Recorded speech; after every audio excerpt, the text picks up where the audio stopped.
விஜய் என்ன பண்ணுறாரு, ரொம்ப டென்ஷனாக இருக்காரு. உடனே வந்து என்ன பண்ணுறதுன்னு தெரியாமல் எல்லா இடமும் தேடுறாரு.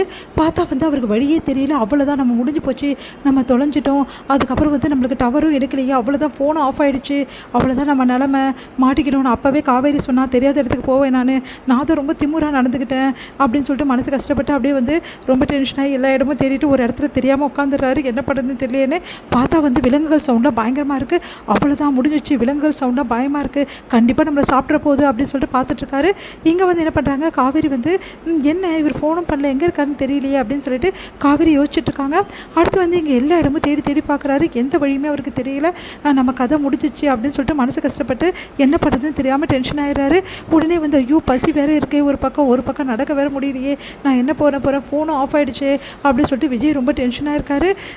காவேரி வருவாங்களா, யாராவது வருவாங்களா, ஐயோ காவேரி தயவுசெய்து பழி வாங்கிடாது, வந்துரு காவேரி ப்ளீஸ், நான் தான் சொன்னேன்ல எப்படியாவது வந்துடுன்னு சொல்லிட்டு அப்படின்னு சொல்லிட்டு மனசில் நினைக்கிறாரு.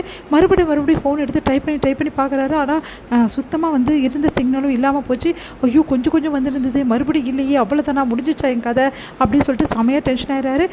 அப்படியே வந்து அவருக்கு மயக்கமே வந்தது, சாப்பிடாம அப்படியே ஓடி வந்து அப்படியே வந்து டென்ஷன் ஆகி அப்படியே பார்க்குறாரு. பார்த்தா யாரும் வந்து பின்னாடி வந்து வர்ற மாதிரி இருக்குது. ரொம்ப பயந்து போயிடுற, அவ்வளோதான் விலங்குகள் வந்துருச்சு, என்ன சாப்பிட போகுது அப்படின்னு சொல்லிட்டு பார்த்தா காவேரி வராங்க. காவேரி பார்த்து அப்படியே பயந்துடுறாரு. உடனே வந்து காவேரி அப்படியே கட்டி பிடிச்சிட்டு வந்துட்டியா அப்படின்னு சொல்லிட்டு கட்டி பிடிச்சிட்டு அப்படியே வந்து ரொம்ப வந்து பயந்துடுறாரு. உடனே காவேரி என்னாச்சுங்கன்றாங்க. ஒன்றும் இல்லை அப்படின்னு சொல்லிட்டு அப்படியே கட்டி பிடிச்சிக்கிறாரு.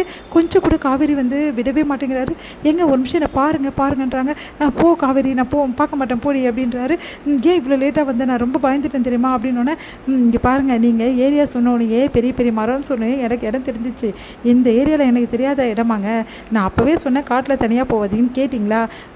சரி கவலைப்படாதீங்க, வாங்க போகலாம் அப்படின்னோடனே சரி ஓகே அப்படின்னு சொல்லிட்டு காவேரி கையை பிடிச்சிட்டு வராரு. ஏங்க அங்கே பாருங்கள் சிங்கம் அப்படின்னு, ஐயோ அப்படின்றாரு. எங்க சின்ன குழந்தை மாதிரி பயப்படுறீங்க, நீங்கள் எப்படி வீரமாக இருந்தீங்க, அந்த பசுபதியை வந்து ஓட விட்ட ஆள் நீங்கள் போய் இவ்வளோ பயப்படுறீங்களே, எல்லாம் நினச்சி கூட பார்க்க முடியலங்க அப்படின்றாங்க.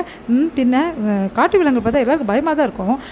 சரி நான் இப்போ கரெக்டாக வந்துடுவேன், இப்போ தெரிஞ்சுதான் இந்த சைடு வரக்கூடாதுன்னு, இப்போ அது புரிஞ்சுக்குங்க, இந்த ஊரில் வாழ்றவன் நான், எனக்கு தெரியாது எங்கெங்க என்னென்ன பிரச்சனை இருக்குன்னு சொல்லிட்டு, சரி வாங்க போகலாம், ஆனால் ரொம்ப இருட்டிடுச்சு, இதுக்கு மேலே வந்து மலை மேலே ஏற முடியாது, அதனால் ரொம்ப மழை அதிகமாக இருக்குது, நம்ம இங்கே தான் நைட் ஸ்டே பண்ணணும். எனது காட்டில் ஸ்டே பண்ணணுமா, வேறு என்ன பண்ண சொல்கிறீங்க, நீங்கள் நான் எவ்வளோ சொன்னாலும் கேட்கல, இந்த வழி மாதிரி வந்துட்டீங்க, வேறு வழியே கிடையாது, இங்கே இருந்துட்டு கொஞ்சம் வெளிச்சம் தெரிஞ்சு வந்து நம்ம காலைல போக முடியும், இப்போவே இருட்டுச்சு, ஐயோ எனக்கு பயமாக இருக்குது. அதெல்லாம் ஒன்றும் இல்லைங்க, நான்லாம் வந்து எவ்வளோ காடு மலைன்னு சுற்றினவ, அதெல்லாம் எனக்கு ஒன்றும் பிரச்சனை இல்லை, நான் பார்த்துக்கிறேன், நீங்கள் கவலைப்படாதீங்க. நிஜமாவா சொல்கிறேன்? ஆமாங்க அப்படின்றாங்க. உடனே சந்தோஷப்படுறாரு.